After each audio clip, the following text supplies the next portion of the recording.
আমার নবী একটা ডাক দিলেন, সাহাবারা পরে কয় সামনের মানুষটা নবীর ডাকটা যেমনে শুনেছি ওই 1,25,000 সাহাবা একেবারে পিছনের মানুষটাও একরকম তারা শুনেছে। স্পেশাল কোয়ালিটি, এটা নবীর মুআজিজা। সুবহানাল্লাহ বলবেন না? হাজার সাহাবা সবাই একরকম শুনলেন। নবী ডাক দিয়া বললেন, শোনো শোনো শোনো, এই মাত্র একটা আয়াত নাযিল হয়েছে, তোমরা কি আয়াতটা শুনতে চাও? সাহাবারা কই, ইয়া রাসূলুল্লাহ, আপনি যদি দয়া করে শোনান।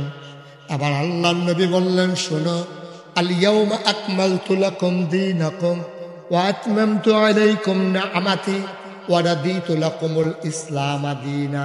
সুবহানাল্লাহ কায়না। আল্লাহ দেখে কয়, নবী গো, আপনি বলে দেন, আল ইয়াউমা, আজ